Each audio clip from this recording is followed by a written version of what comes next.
I've noticed a real resurgence of an early 2000s aesthetic amongst the youth lately, and it's making me like a little bit concerned.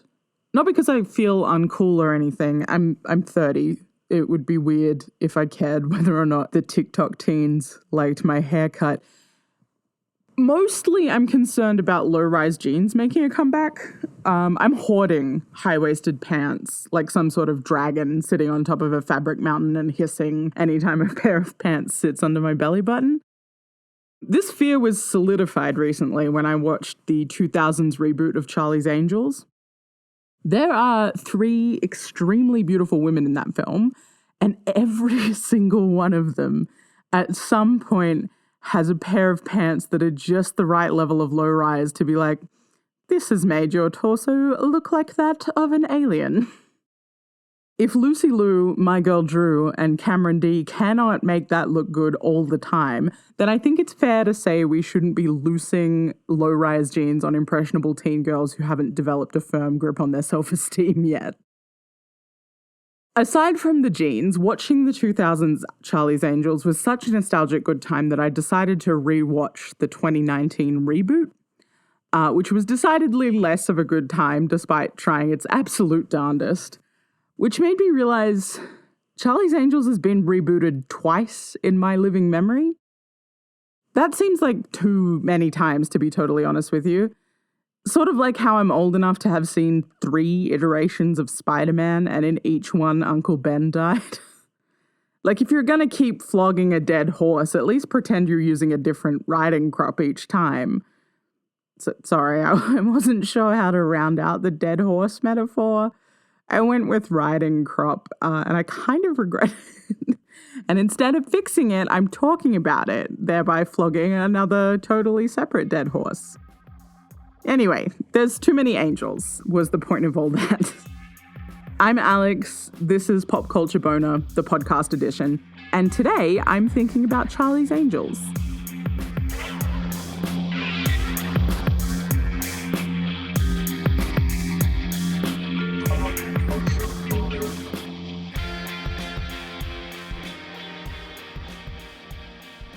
So, Charlie's Angels premiered as a TV show in 1976 on the ABC network, introducing 3 feisty female investigators who solve crime and look great doing it, all backed by a faceless millionaire. It was an enormous success that ran for 5 seasons and 115 episodes total. It also pioneered what would become known as jiggle TV, in which the sex appeal of its female leads was used as a selling point for the show. The jiggle, of course, referring to the fact that many of the women's costumes were designed to allow some free movement in areas that the good Puritan public of the US of A found highly immoral. Mysteriously, each episode, one or more of the angels would end up in a bikini or something similar. After the show ended in 1981, the concept lay dormant until the year 2000, when Sony had picked it back up. Word of the project got to Drew Barrymore at Flower Films, and they rushed over determined to be involved. After presenting the execs with a sizzle reel featuring snippets from 200 films explaining how the action should take place and why, Sony let her have it. It was a box office smash that resulted in a sequel 2 years later and launched like a million gay crushes. Then, in 2019, Elizabeth Banks decided to revamp the spicy trio again, expanding the concept so that the Townsend Agency had become a global spy syndicate featuring Kristen Stewart as gay and sexy. It was much less of a smash hit, unfortunately, and it's kind of quietly faded into the worst kind of contemporary obscurity. No sequel. I think ultimately I find Charlie's Angels pretty interesting because it's really difficult to find female-led crime or action franchises. Unlike a contemporary of the 2000s reboot, Starsky and Hutch, which stayed set in the 70s, the Angels get an update every time. And as such, our fixation on rebooting the Angels shows us something about popular feminism each time we rework them for a new audience. So I thought today we could take a look at what each iteration says about women and popular feminism, what gets updated, what stays the same, and why it's still so goddamn hard to find a decent female action hero. So people's opinions on the success of Charlie's Angels as a kind of feminist iconography are wildly varied, particularly in regards to its original television iteration. On the one hand, the show is about 3 independent and successful women working to fight crime.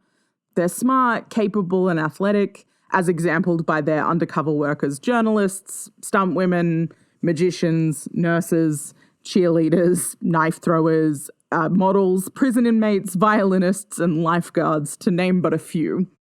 They can do literally anything, and they don't even need superpowers to make that happen. On the other hand, critics were quick to point out the show's reliance on sex appeal for ratings. I did mention it was seen as jiggle TV, which was a term coined by an NBC executive to criticize ABC's television production and marketing strategy and link it to the moral panic surrounding pornography that was kind of sweeping the US at that moment. Even the women who were cast as angels have really different opinions on what the show actually achieved. Breakout star Farrah Fawcett said that her assumption was that the show's success was largely based on their sex appeal. She said, and I'm quoting here, "When the show was number 3, I figured it was our acting. And when it got to number 1, I decided it could only be because none of us wears a bra." For what it's worth, the other angels came forward saying that they did, in fact, wear bras. But in contrast, Cheryl Ladd, who was Fawcett's replacement after she exited the show following the first season, said, "We were very inspirational to a lot of young women. Young women would write us and say, 'I want to be like you. I want to be a cop when I grow up and take chances to be something other than the acceptable school teacher or secretary.'" Now, regardless of how you feel about inspiring women to join the police force, not good, ultimately, both of these women are correct. You can find endless written praise from women who were tweens and teens in the late 70s and early 80s who loved what felt like a fresh new way to be a woman on screen. You can also find a whole slew of think pieces about how the show's feminism is so deeply flawed that it's practically non-existent. Both of those things can be true. Media representation is always going to be flawed, particularly in spaces like television, which has less ability to kind of cater to niche markets. And when you have burgeoning social movements that are having a quantifiable impact, reflecting that is a good business move, even when it scares the establishment. Optimistically, you're walking a line between what you can get away with and what you can't. Pessimistically, capitalism is the devil and you got to get the people to buy in somehow. When I was reading up on Charlie's Angels, I came across an article on Farrah Fawcett by Chadwick Roberts, which says that Farrah represented a kind of enlightened conformity. Farrah showed us that women could drive race cars and wear lip gloss.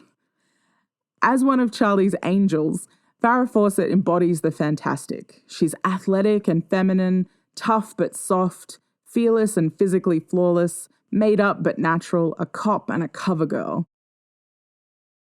While it's talking about Farrah Fawcett specifically, the phrase that really stuck out to me was this idea of enlightened conformity that permeates the show.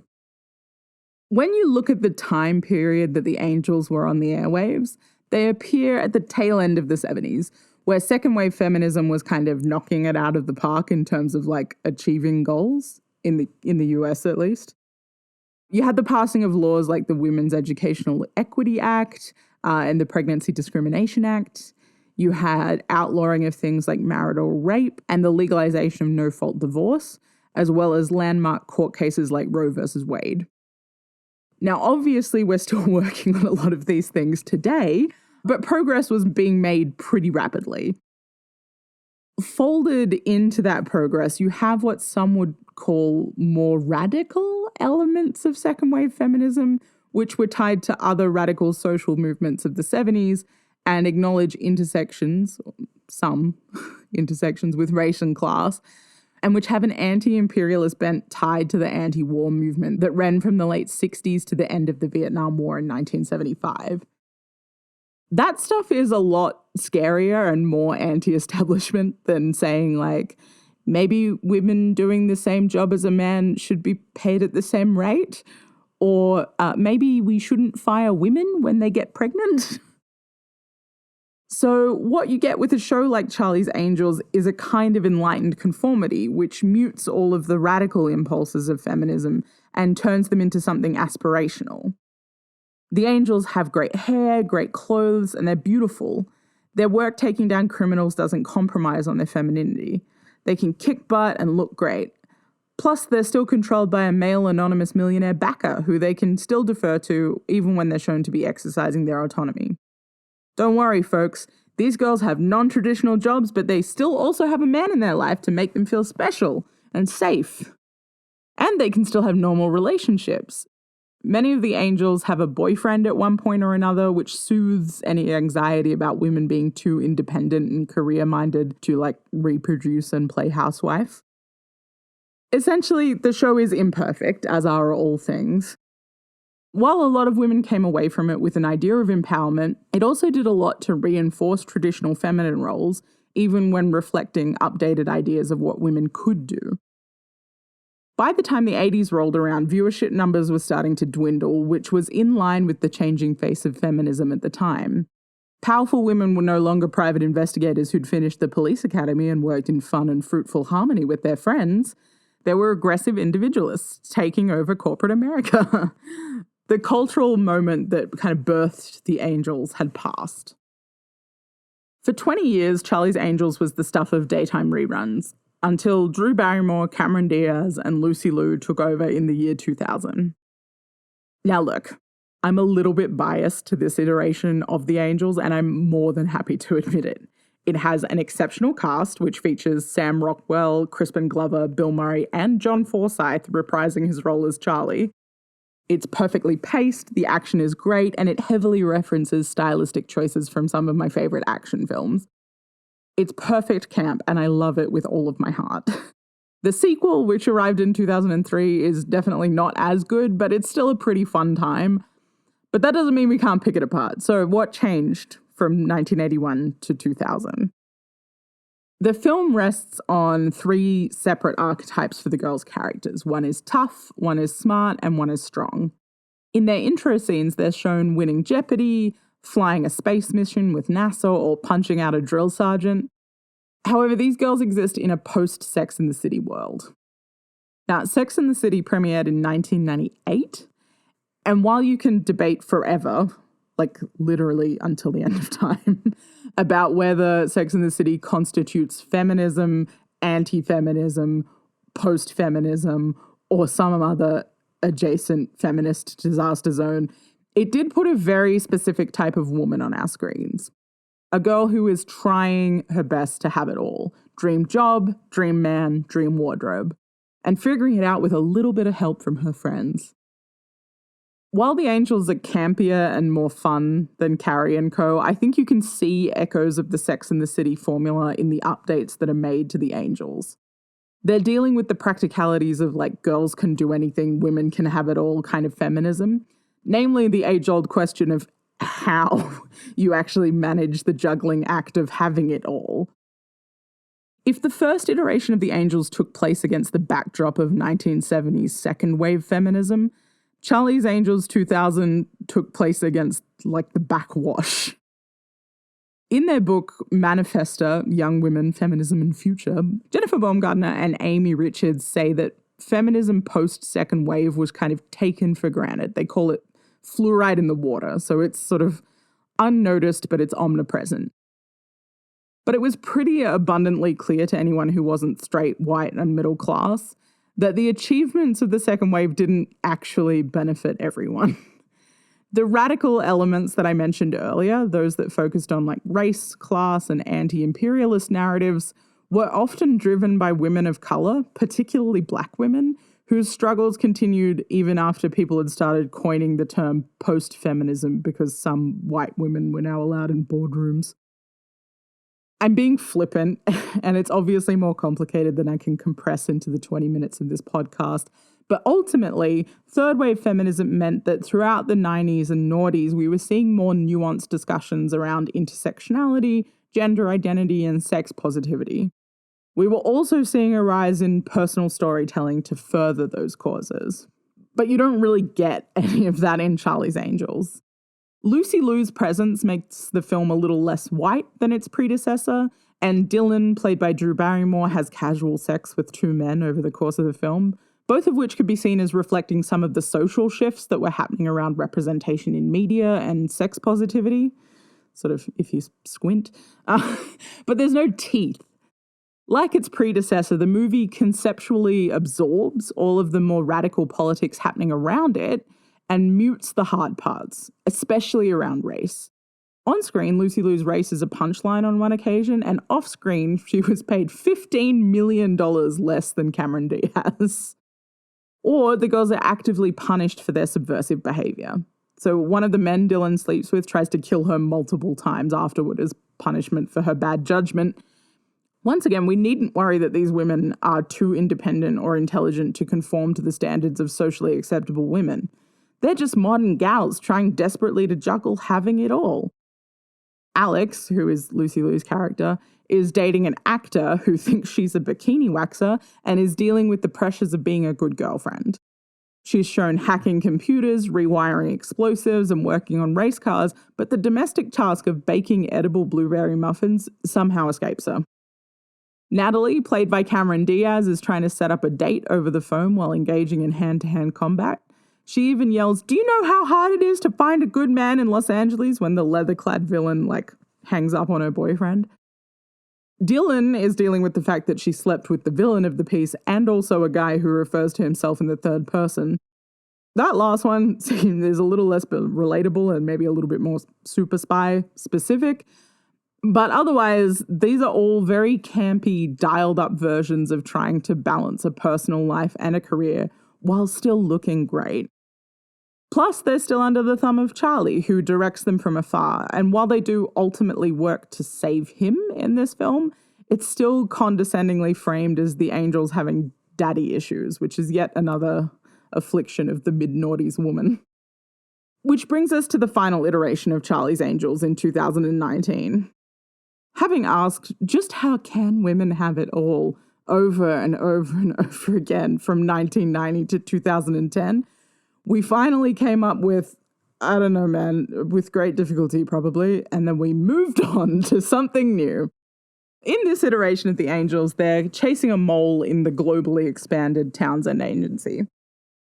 I wanted to like this film so much, but it just wasn't very good. One of the big missteps that it made is that the women weren't friends at the beginning of the movie.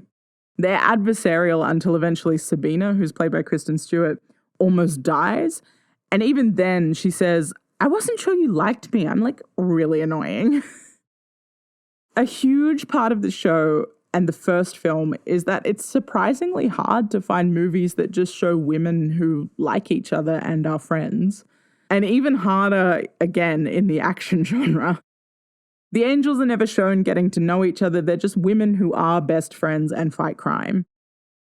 This iteration of the Angels took a very traditional action movie approach, which is two really strong guys quietly develop a respect for each other by surviving a series of explosions and also protect a weaker guy.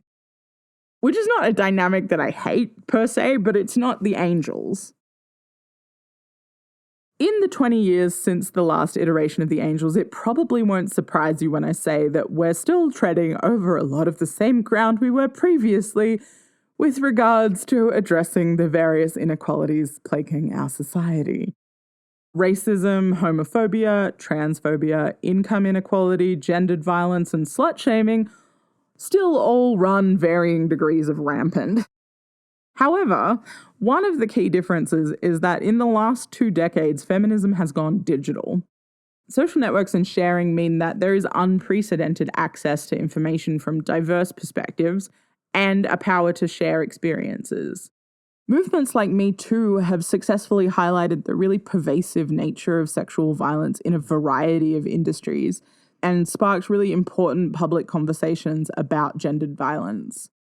Perhaps most importantly, the new digital frontier encourages continuous learning, cracking open your skull and viewing the world from a different perspective. But what does that mean for movies? The Angels get a 2019 update that feels to me a lot like those really heavily curated feminism, I'm doing inverted commas, Instagram accounts that are secretly run by men to make money. If you don't know why I'm saying that, I'm talking about the Instagram account @feminist, and I will link an article about it in the work notes for this episode. But you know the accounts that I mean, right? And the sort of content that they post. It's like a friendly intro plate that says like everything you need to know about period poverty. And then like 10 pastel follow-up cards that all miss the important parts of the issue and give you absolutely zero external links to, actually help out. The movie feels like a pastel Instagram infographic is what I'm saying. It's all style, no substance. The intro has K-Stew talking about how girls can do anything to a billionaire who keeps cutting her off, until she starts listing stats about how he doesn't find her to be a threat because women are so underestimated in the world, before she punches him in the face and arrests him. It could be sort of satisfying if it wasn't a setup for even more heavy-handed monologuing about like workplace sexism and being told to smile throughout the film. In an attempt to appear enlightened, the 2019 Angels missed the chance to have the kind of fun that the previous films really allowed for, or to make like small but meaningful updates, like fight choreography that catered to their needs as women, consistently coming up against 8-foot-tall muscle-bound henchmen, for example. I mentioned previously the concept of enlightened conformity, particularly as it relates to the movie industry. Namely that if we're optimistic, you can only get away with so much on film, but pessimistically, whoever's making money off the film wants to say enough of the right things that it's a hit. And this version felt too much like they were trying for a hit. They made an angel gay, they showed Charlie as a woman using a man's voice modulator for some reason, they had an all-girl soundtrack. It just didn't go deep enough and was too disorganized to actually feel like a genuine attempt. Now, obviously, none of these films are ever going to manage to be all things to all women all the time. And if you got something out of the 2019 Charlie's Angels, then I'm happy for you. But we don't get a lot of opportunities for fun, female-led action films. I think at least in part because filmmakers are stuck on the idea of the angels. Fun, flirty, feminine, but still kicking your ass. And we can't keep doing that over and over again. The last film proves that, as audiences, we've moved on.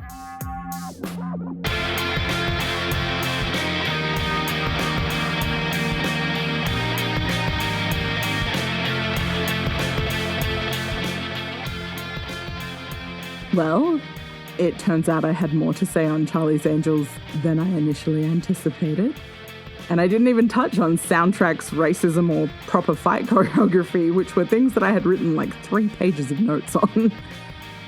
The great tragedy of having too many opinions and not a big enough soapbox. Anyway, I do genuinely love the 2000s iteration of the Angels, and I think about their 900 wardrobe changes at least once a week. So if you too think about Drew Barrymore in that raceway jumpsuit when your head hits the pillow at night, talk to me about it next time you see me at the pub. Peace.